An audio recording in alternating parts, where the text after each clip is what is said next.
Phil, they might ban something. It's possible. It could happen.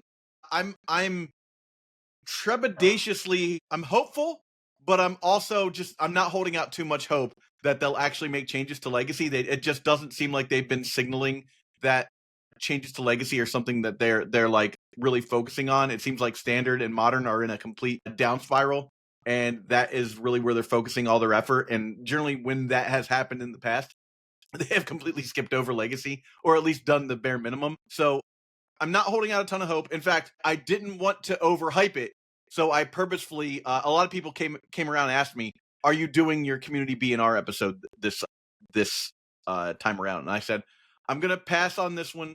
I'll do one for the next one, but I think that it's just I don't want to get my hopes up too heavily right before the Eternal Week in Europe that we're going to, and then feel like I've let the community down, or just I don't want bad vibes going into Eternal Week in Europe. I want all good vibes, and I'm not going to be okay if they don't ban anything and they don't make any changes. But I'm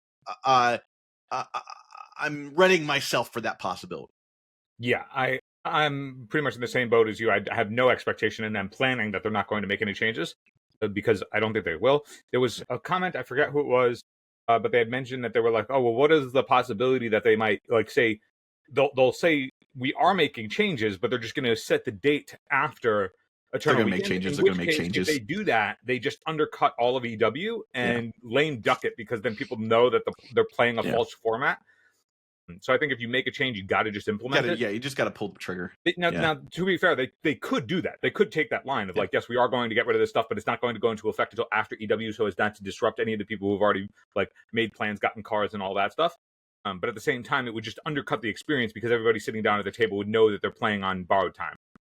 Black Friday is early this year. Use code BF25 for a 5% discount and free worldwide shipping on all orders over $300 from our online store, shop.3for1trading.com. The promotion starts on Wednesday, November 5th at 9 a.m. Central Time and ends on Wednesday, November 12th at 6 p.m. Eastern Time. That's code BF25 for a 5% discount and free worldwide shipping on all orders over $300. Shop.3for1trading.com. Yeah. So I think, let me outline what I would like to happen real fast and what I think the consequences of that are. And then I want you to do the same thing for your thing. So I think what we think will happen, or what we hope will happen. What we would like to see happen. Well, within the frame of reality. Like, I truly don't think that they're going to ban Orcish Bowmasters as much as I would like that. So I'm going to leave that off my list. But I'm holding out hope that eventually, because of what I'm about to talk about, that eventually Orcish Bowmasters will see a ban in the future sometime. But okay, so what I think, what my possible future for this ban list looks like, I think it's either the One Ring or Planar Nexus goes, then Tamiyo goes, and possibly Nadu goes. Those are what I think. Those 4 cards, and then I think I would like to see Entomb or Reanimator go as well. I do not think that will happen. So I'm going to stick to, just to carve out a definite for my statement here, the One Ring, Nadu, and Tamiyo end up getting cut. So if that happens, what happens, right? Because I think that's something that we don't talk about enough, is if they do X, what will Y format look like, right? So if they ban Tamiyo, that hits Cephala Breakfast, that hits Reanimator, that hits Tempo, that hits Wizards, that hits a few decks, right? Now, not all of those decks. It hits anybody who's playing Island, yes. Yeah. So now, I don't think every one of those decks needs a hit, per se, but I think that the splash damage is acceptable there. But I think what that does for any deck that is a blue-black deck is, generally, you're just going to slot in Orcish Bowmasters or Barrowgoyf or something to that effect and not lose much. I truly don't think that a Reanimator deck is going to care that much if Tamiyo gets banned. So right. that is why I make the argument that I would like to see Entomb or Reanimate get banned to really knock that deck down a peg and bring it back to the level of the other decks. So in this reality where only Tamiyo is being banned as far as the blue-black tempo list is concerned, and they think that that's enough, which it is not. I think that's what happens in the immediate future. I think that your Wizards decks go back to being straight back to basics builds that or not played at all. I think that your Nadu decks just go back to playing like a little bit more removal in terms of like Swords of Plowshares or Prismatic Ending to fill up those slots. Maybe throw in some other like quote unquote fair threat that they can put in there to like continue to pressure people. But I don't think much happens for them if Tamiyo goes. Now, if Nadu goes as well as Tamiyo, you're looking at a complete rehaul of the Cephalid Breakfast deck. I don't think I'll let you go ahead. Yeah. Well, I and by rehaul I mean that Cephalid Breakfast deck is going to be playing a different shell. You know, maybe they're going to try to do the Staff of the Storyteller build or the Mystic Stoneforge Mystic build, that sort of thing. But I don't think you're going to see the, green playing such a prominent role, and that means you might not see Memory Journey play such a prominent role in the deck, because that actually solves two of those problems for players against that deck.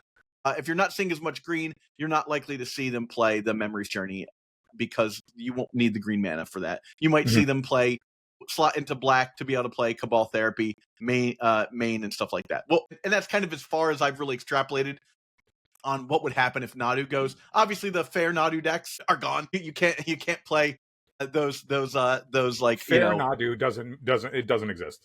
Sure, but I know what I'm saying. Yeah, the decks that are not trying to do a Thassa's Oracle kill. Yeah, with Nadu will totally cease to exist. So that will be, they'll go back to Cradle Control, I think. It would be my guess. And then let's talk about the One Ring.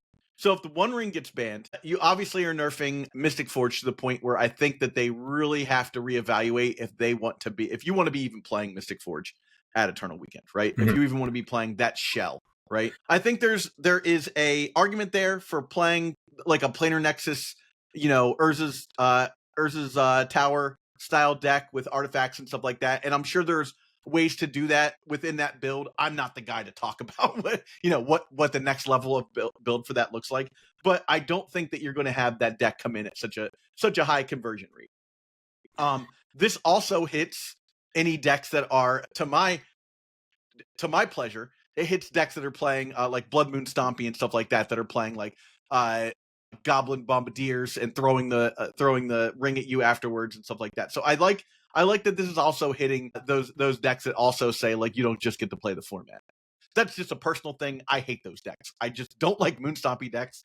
Aside from a few people that I know in person, I think you're a bad person if you're playing Moonstompy decks. That's just how I feel. So that's kind of where, if those three things happen, that's how I feel. I think that the Cephalid Breakfast decks pivot. They probably aren't tier 1 anymore. I think that the Reanimator deck remains very much tier 1. I think that the other tier 1 deck that they're looking to hit, Mystic Forge, just hits Stone Age and just goes away. And that's what I think those three bans would do. If you hit a Reanimator package in this other world where I'm talking about, hitting Entomb or Reanimate, I think that you do get a situation where if you add one of those cards, I don't really care which one, just add one of them. I would prefer Entomb. You would knock Reanimator back down to the same level as those other tier 1 decks where there's some brewing that has to happen immediately post ban, and you're going to see something interesting come out of Eternal Weekend Europe.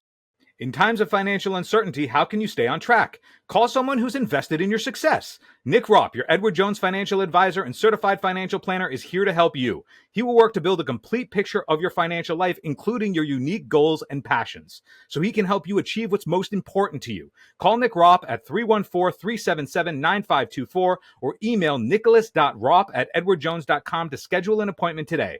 That's 314-377-9524 or email nicholas.roupp@edwardjones.com. Edward Jones member, SIPC. Phil, your chance.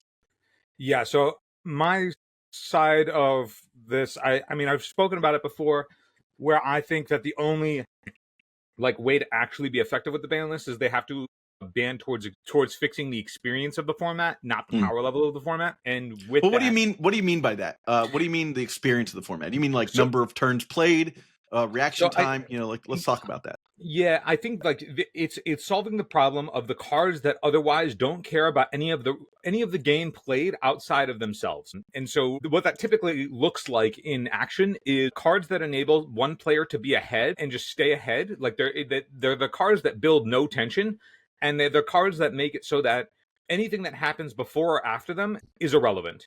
So to me, in that experience, it's like the One Ring makes it so that anything that happened before or after does not matter. The only thing that is relevant to that game is the One Ring. The same thing, like if Nadu touches the table and is actually doing the thing with a combo piece, everything else that happened before or after is irrelevant. It does not matter. Tamiyo is similar in that, like, the game comes down on turn 1, and then the game comes wholly about that. And so you have to turn your hands face up to try and fight over that thing. One person is just ahead because that is the only thing that is relevant to the game. And then the ways that, like, you can combat that stuff. And then I feel similarly too about Urza Saga, which is why it's like in all these different decks, because if Urza Saga is there, it's the thing that matters until it doesn't. And the only time that it doesn't is if you had exactly Wasteland, or if, like, the combo piece that it got ends the game before you would deal with the stuff anyway. And so there's this, like, it's this constant, recurrent, redundant play pattern of these things that just, like, command and take over a game, and the stuff around it, the context otherwise in the match, just does not matter in meaningful ways. And so for my taste, I think that they've done enough of a ban list recently, like, over the last couple of years, of trying to hit the power level, like just trying to notch the power level, like tweaking a deck with the ban of Trollakaza Doom, right? They were like, what if we just, like, sort of, like, soften the consistency of this thing? And then they banned it into a better deck, honestly. Yeah, so, like, people were like, oh, I should play Tamiyo. And it's like, oh, that is actually an even bigger problem, because the removal that you would have used on Trollakaza Doom versus the Tamiyo is actually blanked by Brainstorm. You know? So, and they've done that before in other formats too. Like when they got rid of Bridge from Below during the Hogak experience, what they did was they sort of just like banned it into. They banned Bridge from Below, and what that meant was players could no longer play the trap of Bridge from Below. Like, you know, it's like, oh, well, if I can't do this thing that at first glance seems powerful and is powerful, instead I just do this other thing that is actually probably more powerful pound for pound. It solved a deck building problem for people, basically. Yeah, and so I think that, like, when you were saying, let's go to the One Ring, for example. If you were to go, like, oh yeah, Planar Nexus means that there's, like, a consistent, reliable stuff that can happen on turn 2. That's 4 mana, right? Karn and the One Ring are just the best thing in that space. If you get rid of the One Ring, it's probably Mystic Forge. Mystic Forge is not nearly as good as the One Ring because it's actually mana gated, even though it is obviously very powerful. But when it comes to Karn, it's like, okay, well, yes, it's tough because, you know, it does go up the card. It is the 2-drop. It is an asymmetrical effect that is only in these mono artifact decks, but doesn't care about its own artifacts in the same way that it, like, locks the opponent out. That's just a problem with War of the Spark. Like, but Karn is, like, what is the build around of those decks that give them all of the access to everything that they could ever want. In combination with Kozilek's command that also shouldn't exist, they're actually the best control deck. Part of what makes them the best control deck is they also just have this knob of, I can spew any amount of anything and it doesn't matter because the One Ring is going to obsolete all of it. To me, it's similar to what in a previous format when Up the Beanstalk was playable, and how I was always like adamant that Up the Beanstalk needed to go because, like, I play Up the Beanstalk. I'm aware of how powerful it is. But, like, when you have an Up the Beanstalk, which feels very similar to me when I've played with and against the Ring, what happens is you can just spew all of your resources because all of your resources beget resources. And if you're just infinitely resource rich, it does not matter when you spend them. And so the tension and decision-making of that game is lost. And so cards like that are the ones that I think WotC needs to go after. So I want to stop you for just a second, Phil, because there's a point I think that is worth mentioning here, and I don't want to derail you. So keep in your head where you're going here. The other thing about the One Ring is that it incentivizes other decks like Cephalid Breakfast, right, to play their I win button style of deck. So the whole metagame sort of warps around this thing where it's like, well, if I can't win by combat, I can't win by damage, I have to win by combo, right? And so the whole metagame shifts into this very uninteractive, I'm going to win the game style of play, where every single interaction has to be a game-winning interaction. And it does put you in a position where the experience of the format is ultimately worse because everyone has to truncate. It's that whole fighting on Mars thing, the hyperbaric chamber. Like, everyone's fighting at increased gravity, and now, like, when you take out the if you don't take out some of those increased gravity situations, there's just not a lot of interaction to be had because everyone has to have an I win button, right? Yeah, so the way to simplify what you said, which I fully agree with, is all of these decks make it so that no game actions matter before or after. Then the only thing that can matter is if there is no game to be played for anything to not matter. So you have to go faster, and Or then Spider Punk. so you just get into you only incentivize the fast combo decks, which is the majority of the format, right? Like you have like the anything that maybe is fast enough, in which case it doesn't even matter what you could argue that like the Corey Steel Cutter decks do have some amount of success in the format, but like looking at it through any other lens, like they're a combo deck. Not that they're a combo deck and that they're assembling a combo that wins the game, but like they're just trying to spew spells to get across the finish line as fast as possible. Like that's what Corey Steel Cutter incentivizes. So like, is it a softer version of that same mentality? Yes, but it is still if I can't beat you by like interacting in any way because no interactions are going to matter, then I'm just going to spew and try and cross the finish line, or I'm just trying to play my I win button and end the game. And so if the only things that you can do are things that the cards that overwhelm the experience so that it doesn't matter what either player does at the table, or press an I win button so that way there's no game to be played, then it's like, then the experience is, okay, we play a game that otherwise doesn't matter because of these cards that obsolete any of the decision making, or we play a game that we try and make it as fast as possible so neither of us play at all. And that's just like a shitty experience. There's just it's overall not great to have to be in a situation where you're not actually playing Magic against somebody. It makes it so that there's no space for anyone to explore. You can't what are you going to try to brew? What are you going to try to brew or attack against the One Ring? Like, what are you going to try and brew or attack against Nadu? Like, if you look at any like one of the things that do you remember when One Ring first came out and we just memed ourselves of like, I was like, how could they have printed this thing? Cast the One Ring one time and see what it does. Like, cast it once, play it once. Cast it one time. Literally a t-shirt we made. Cast it one time. Cast it one time and you see the experience. Like, this isn't rocket science. And then the same thing, like, they know about Nadu and it being the whole thing. And I think that, like, is Nadu too good on power level than what it was if it was any other card? You could argue yes or no.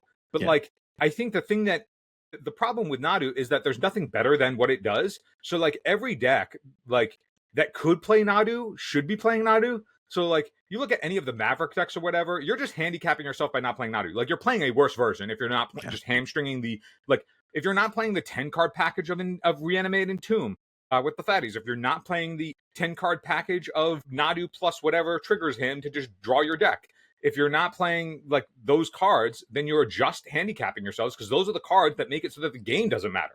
So, from my point of view, if WotC wanted to, like, help fix Legacy in a way that actually feels different, they have to change the experience of the format and they have to go after the cards that otherwise make it so that the experience is not attainable, rather than go after just like, we're going to take a jab at the power level. Like, we're just going to, tag this one other card, or we're going to tag, like, if we only tag Tamiyo, I don't think the experience of the format changes. People are still, it's still just going to be the same thing because all of right now, the framework of the format is just incentivizing not playing. Eternal Durdles is proud to be sponsored by Moxfield.com.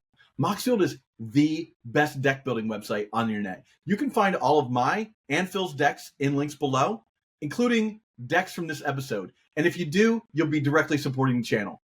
Yeah, well, so this is a great time to pivot to a different point, Phil. And that point, after talking about what we think will be banned and what the consequences are, right, is that, I really think, truthfully, what I would really like is a modern, like that modern thing, like ban it moved 10 cards in the format.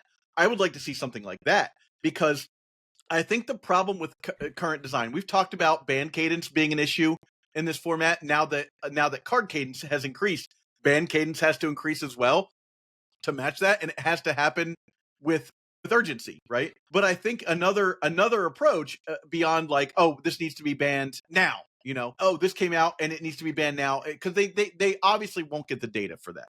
But I think what needs to happen is that at the end of every year, there needs to be a situation where they go, here's what we saw this year. Here's what's too powerful. Here are the 10 cards that are changing in this format. We're going to adjust on scale. Like at the end of every year after Eternal Weekend, they go, you know what? Reanimator's too good. We're doing this, right? And at the end of every year, they just hit like 10 cards, right? Okay, Atrax is gone. Entomb's gone. Nadu is gone. One Ring is gone. We're going to also just hit Tamiyo's gone. They hit like 9 or 10 things, and they go, okay, those were the power level outliers this year, and you can't play them anymore. Now, get to work, start brewing, right? I think part of what involves in that, like if they were to adopt that sort of methodology, which I think cool, yeah, do it, right? Like anything that can help this stuff. In order to do that, they would also have to acknowledge that their ability or capacity to actually design but I think that's okay. To develop these cards on balance is not strong. It's impossible.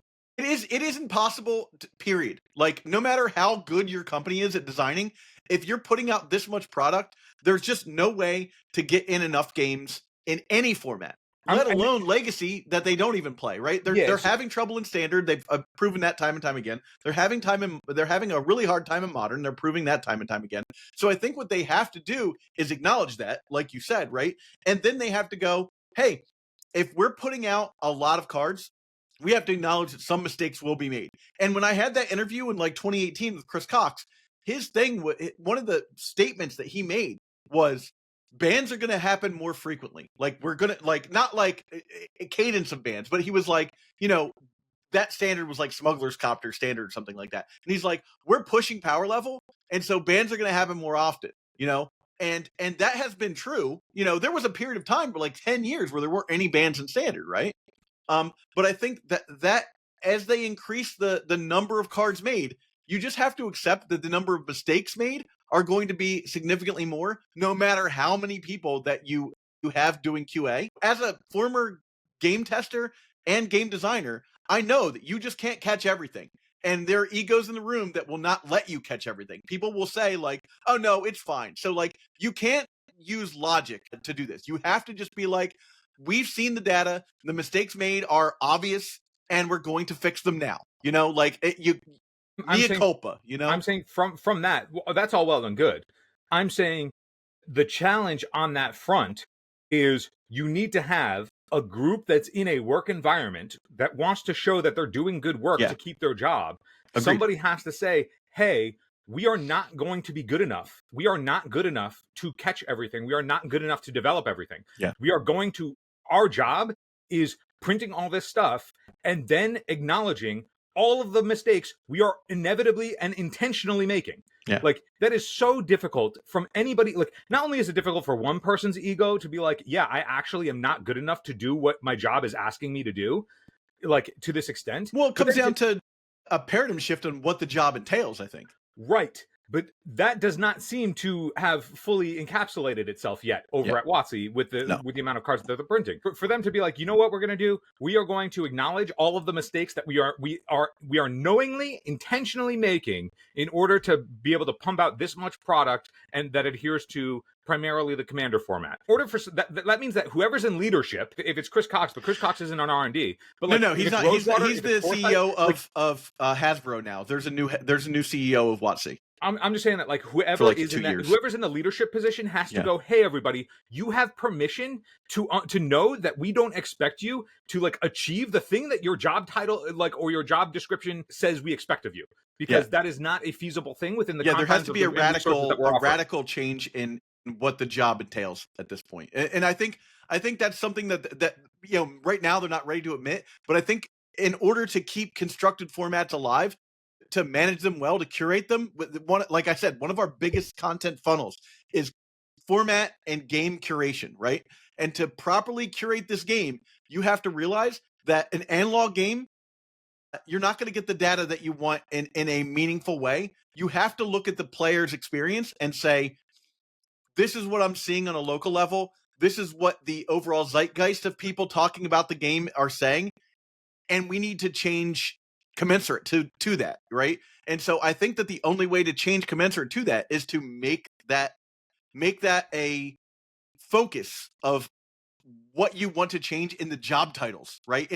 You can't be like, game designers are making cards. Game designers are making cards and then acknowledging the fact that, like, sometimes these cards are just too busted, and that is okay, but it needs to be addressed immediately. Well, like, it needs to be addressed, especially, like, it's been 2 years almost since Nadu came out, right? Like, since since Reanimator has been just absolutely insanely busted, right? People figured this out right after 2 Eternal Weekends ago, and it's been the dominant deck for 2.5 years, basically. Come on, guys. Like, it's time to acknowledge the fact that a mistake was made. It's almost been 3 years. A mistake has been made. We need to adjust for this. If it's deal with staples, sure. But if it's not, you need to be making more immediate bans. I'm saying that is I think that's the crux of the problem. Isn't that like they don't have the ability or capacity to make these types of changes. In order to make those types of overwhelming changes that the format needs, it would have to take a holistic view at the baseline of, okay, we have failed up until this point for the last X number of years, like pretty much since 2019, just ruined this format for the most part, consistently with cards being printed and then not banning them fast enough. Yeah. For the last 6 years. And it's led to people leaving the format. And when they leave the format, Phil, they don't come back. Like, when people stop playing Legacy, they don't go like, oh, I'm going to play Commander now. They go, I'm done with Magic. Like, I was highly invested in this game to the point where I was buying $200, $300, $400, $500 cards. And then they're like, that experience of entering this format, I spent all this money, I invested so much money and time and effort into this format, and then to be consistently disappointed by Wizards of the Coast, they don't go, oh, I'm just going to play Commander now. Like, they just stop playing.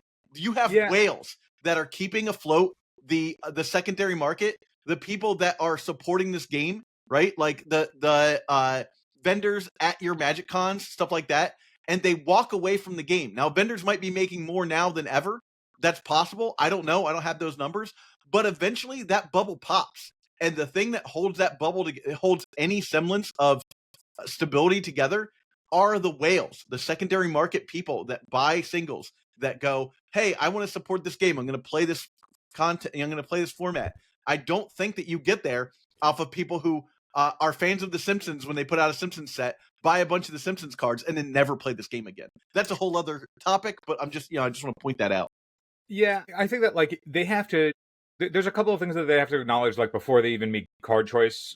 Like to me, it's like there are like, you know, there's like a dozen cards that are very obvious to me that like just shouldn't exist. But like before you even get to that point, you just have to like, you know, have the come to Jesus moment of like, okay, if we actually want to help this format that we otherwise don't test for meaningfully, we have to acknowledge like what have we failed in regards to that format first? Like acknowledge that part of it, which is not actually thinking about what is the experience of the gameplay. Like we know that they don't understand what the experience is because every time they talk about whatever cards might or might not see play in certain decks, they just don't know what they're talking about. The messaging's so off, So it like, and I don't want to get into that part of it right now, but I'm saying that like that is so like the thing that they need to do in order to actually capture the correct actions is so far from where they currently are that we know of, that like they would actually have to have this is the ban list where we are fixing these formats, we are making the experience actually better for the players. The way that we can do that is to actually have a game that is worth playing.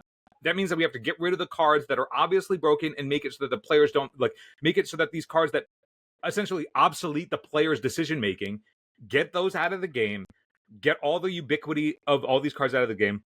I think that everybody that I've chatted with about how, oh, if you like, I am a fan of unbanning stuff that like has never existed without certain things. Like, you know, we never knew a bunch of cards without Arkham's Astrolabe. So it's like, what would those cards actually look like if Arkham's Astrolabe wasn't there? Like, you know, we never knew like. There's a bunch of cards that you could argue Mana like drain, stuff like that. Sure. On the format now with how fast the format is, like who actually knows? But I think before talking about like, oh, if we unban, like I've seen a bunch of Deathrite talk, and it's like yes, if you want to unban Deathrite, cool, like do it. I don't care. Like we can experiment. I'm down to experiment. But I think that like I vehemently disagree. The arguments for like something like Deathrite as a way to solve current problems, I think misses the problems entirely. You don't play. It feels like you don't play the format when you think that a card that comes down on turn 2, if you're on the play, right, if you're on the draw, right, it comes on the second turn of the game, and then your opponent just goes, "Cool, your guy still has summoning sickness, Entomb Reanimate," and you're just like, "Oh, well, I put that in my deck to stop you." Like, don't you feel dumb? Like, yeah, I think that's also the same rationale is what I was saying before, is that like the cards that make it so that the game doesn't matter what you did before or after, you can add anything you want. The game still does not matter before or after. That's the problem with the cards. Yeah, exactly. That's why they need to go. You can't, there isn't anything that you can put in your deck that's going to make it relevant other than like hard hate. Like the only thing that's relevant against a One Ring before or after is exactly Null Rod. Like you could argue Orcish Bowmaster, but it's like they have protection, they can draw, or they can just draw, take a couple of hits because nothing matters, and then they just kill you with whatever it is that goes over the top. And then play another One Ring, right? And then like I think that it's the same thing with, you know, you could be like, oh well, I'll play like fucking, you know, this thing that turns off, I'll play a needle or a flute or whatever on your nomads, and it's like, okay, well I'll just get Shuko for the thing. Oh well, I'll counter the stuff when it comes down. Nope, Cavern of Souls just is going to blank that with no window to actually give you to interact. Like there's stuff where it's just like there are not choices to be made.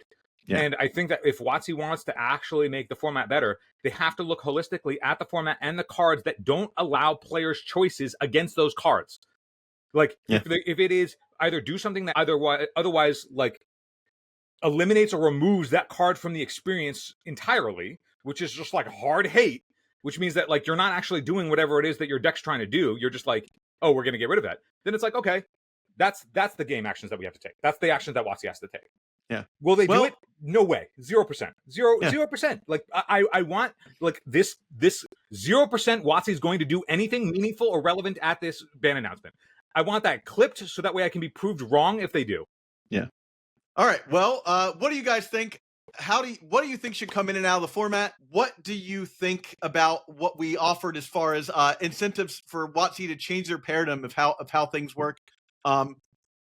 With that said, if you like this content, if you want to see it ad-free, you can always support us at patreon.com/Eternal Durdles. You get tons of extra content, not to mention ad-free content that goes directly into an RSS feed, so you can even listen to us on a podcast platform or whatnot. With that said, thank you all for watching, and we will catch you on the flip. Before you go, I need some help. Please subscribe to this channel and do your part to help sustain the legacy content ecosystem. Just subscribing to this channel goes a long way to reminding YouTube that people love and support this format. Now, if you really want to go the extra mile, you should think about supporting us through Patreon. Both the links for subscription and Patreon are right here. And if you're listening on an audio format, you can go to patreon.com/Eternal Durdles. Thanks so much for watching.